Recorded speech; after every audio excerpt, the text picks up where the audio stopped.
So all of the systems have a PC tablet running Windows. To start the system up, we simply press the power button and hold that for a second, and it'll automatically boot up. Okay.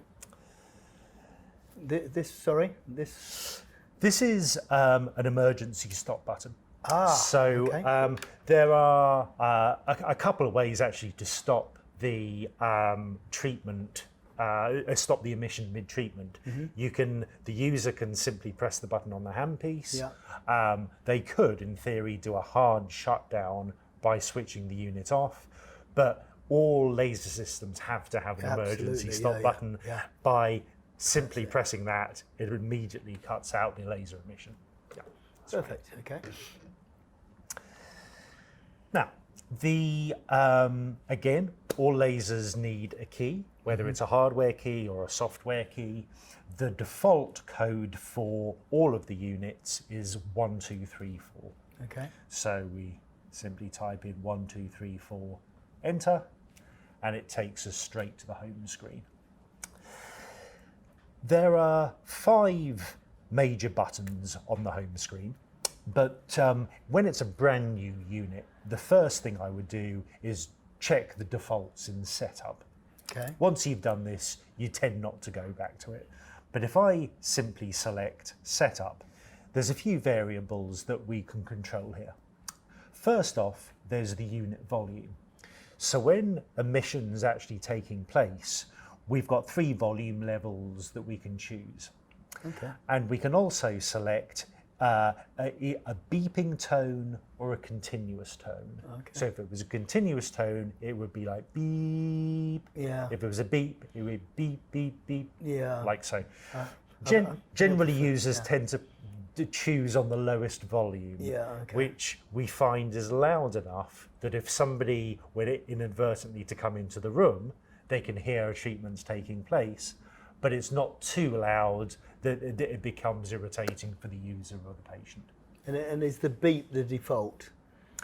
That would be my own preference, if I'm honest. Yes, generally, that's correct. Yeah. That's correct. Another control we've got relates to the aiming beam.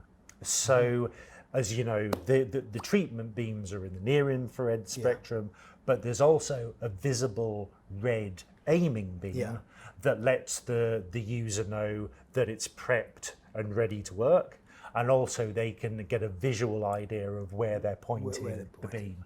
Yeah. It's a safety aspect too, because if inadvertently they were to look into the beam, because it's intense and red, a person can't help but looking away. Oh, really? So it's a safety aspect too.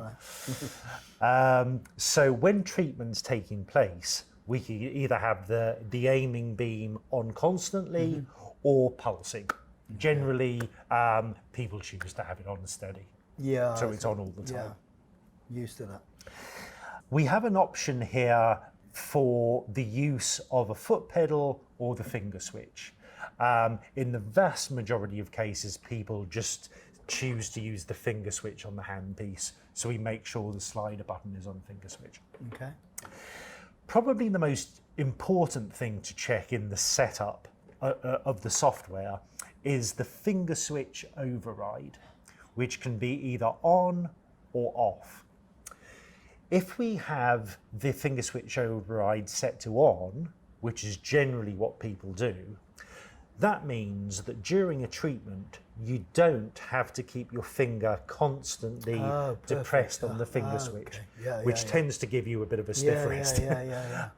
If for any reason you wanted to be super safe and if we had the finger switch off, the user needs to constantly keep their finger pressed on there for emission to take place. But generally the default people use is to have that on. Yeah. And so, sorry, Darren, just to go back, the foot pedal, is that something that comes as standard or is...